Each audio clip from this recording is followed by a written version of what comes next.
How are we doing, guys? Carmine here. Today I'm doing another review on another one of my locomotives. This is the MTH Premier Line F40PH. The product number is 20-20685-1. It appeared in the 2016 Volume 2 catalog. It has two flywheel equipped motors, LED lighting, smoke. It also has that 3-2 conversion that MTH does, which will allow a locomotive that is 3-rail to go to 2-rail with the addition of adding scale flanged sized wheels that you can purchase separately. It has two operating protocouplers and the minimum required curve is 0.31. Now, a little background on these F40s. I know there's a lot of people that love these locomotives, myself including, so I'm just going to do a little simple overview of them, not get into it too crazy because I'm pretty sure I'm going to get some things wrong and I don't want, be honest, I really don't want backlash, even though I'll probably get some anyway. So when these locomotives first came out, they were designed initially for Amtrak as a commuter and a medium haul engine, and they ended up becoming the backbone of all Amtrak trains. You could see these things almost anywhere, and there are actually a few of them still in service today. These locomotives have pretty much been retired by every railroad. I know Amtrak actually took a few of them and converted them to what they call quote-unquote cabbage cars, which means they pulled the power plant out, put a big roll-up door on the side of it, and it works as a baggage car for a push-pull commuter train. To my knowledge, the only railroad that is actually still using these locomotives is VIA Rail in Canada, and they use them for their long-distance passenger trains, and some of the commuter lines up north in Chicago, like Metro and things like that, I know they just started to retire these. Okay, so now we're going to go over some of the detail of the engine. Up here, you have your die-cast metal truck.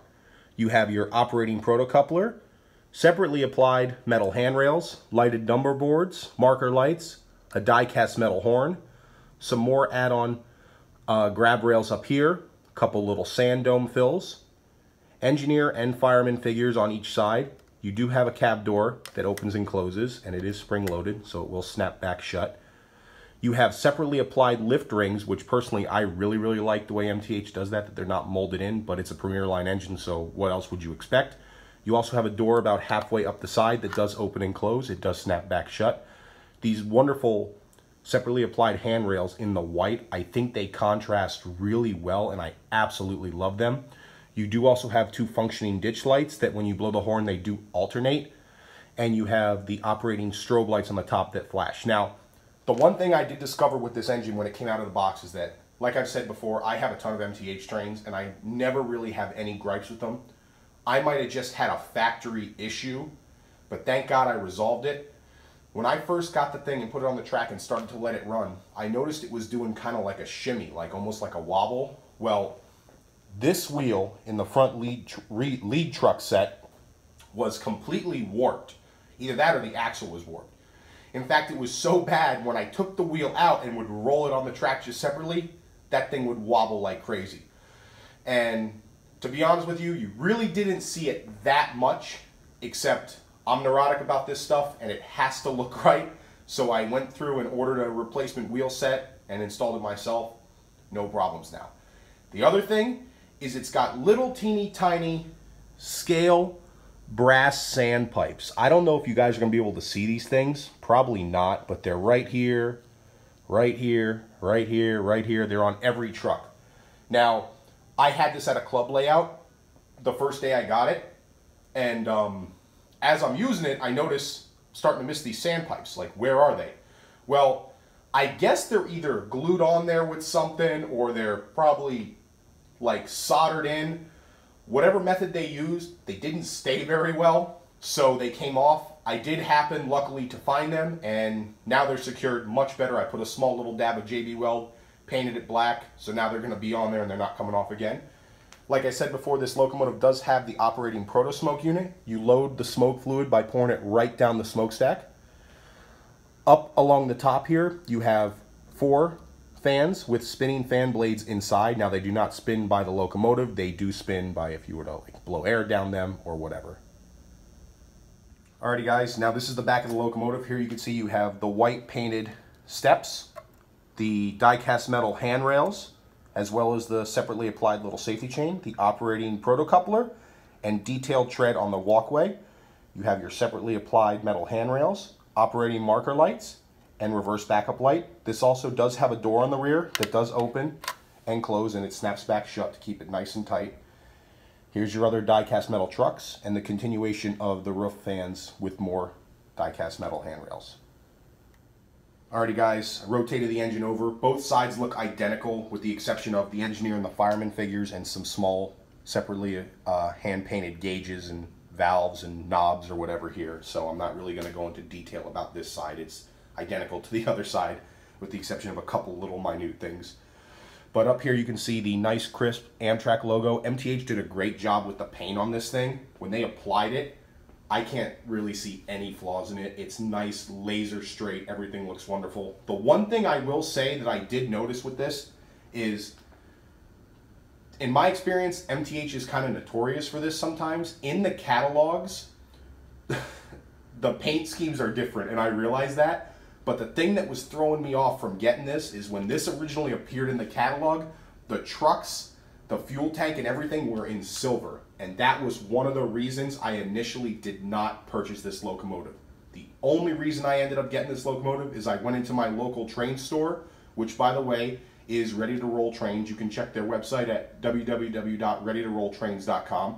And they had this on the shelf, and once I saw the black trucks, boom, that sealed the deal. I 100% had to get it. Alrighty guys, now we're going to start this locomotive up and run it around the layout. I do not have Amtrak cars as of yet, so it's going to be pulling my Walt Disney World Railroad consist, which is what my layout is themed over, so we'll just have to deal with it. I am going to do the extended startup, so hope you guys enjoy. Is she ready to go? Compressor checks out okay. Fuel is topped off. Make sure the sand bins are topped off. All right, I'll check that out. Sand bins are topped off. She's in good shape. Thanks.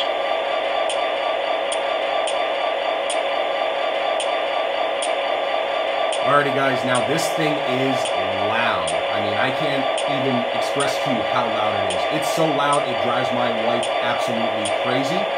So if I sound like I'm shouting, I am. I really don't want to turn the volume down that much because I want you guys to be able to appreciate all the sounds and everything. So the first sound I'm going to do is the bell.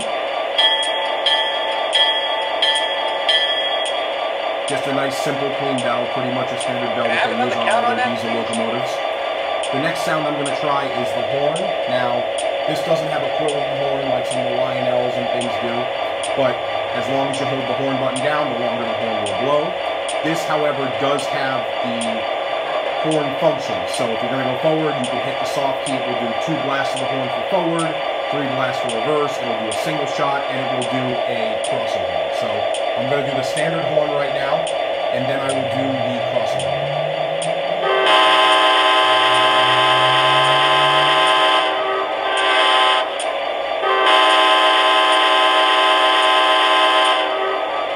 Now, if you hold the horn button down for a longer period of time, it will actually kind of quill off and give you kind of like a little extra. So let's listen to that again.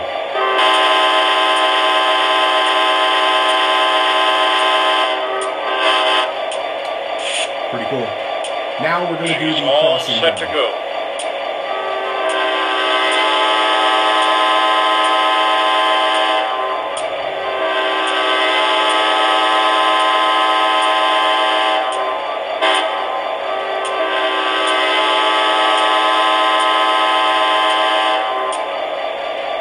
Pretty cool.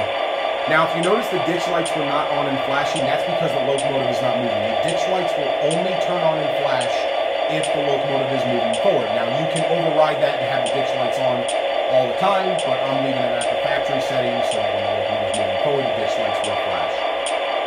I'll do a couple of other atmospheric sounds. There's not too many crazy things, other than, just basic cab chatter and stuff like that. Looks good. I will do the passenger freight announcements, but I will do that when we start loading.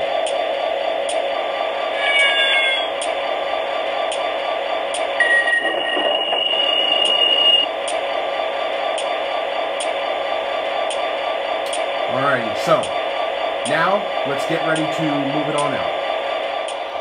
Tell them to close up. We're ready to go. All right, guys, we're going to get ready to move it on out. So I'm just going to do a few run-bys so you guys can see the locomotive in action.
Alrighty guys, now I'm going to do the passenger freight announcements. It is actually a pretty long series, so hang in there with me. Your attention please. Now arriving from Seattle on track number 1, Amtrak train number 8, the Empire Builder.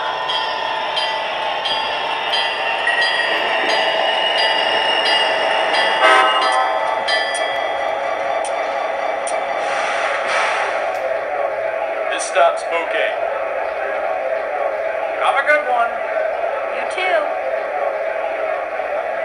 Let me grab that for you. Thank you.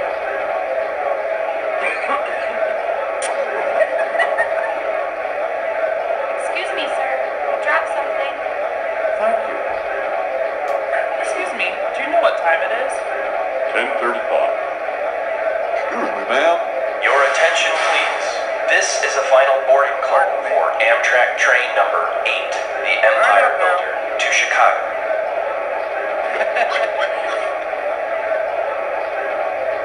Let me grab that for you. Tickets out, folks. All aboard! Careful on the steps now. Hurry up. We're gonna miss our train.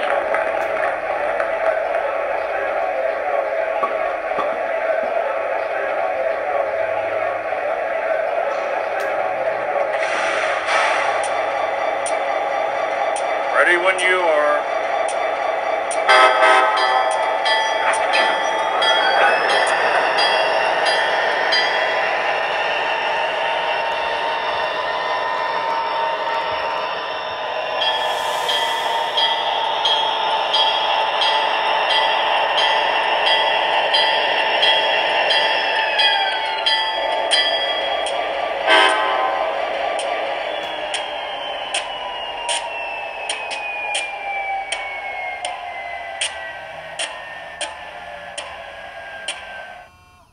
Alrighty guys, that wraps up this review. I hope you really enjoyed it. Stay tuned, and eventually I will get to do more videos of more of my trains as I get them and get some time to do reviews. So thank you for watching. I hope you enjoyed it. If you did, give this video a thumbs up. See you guys later.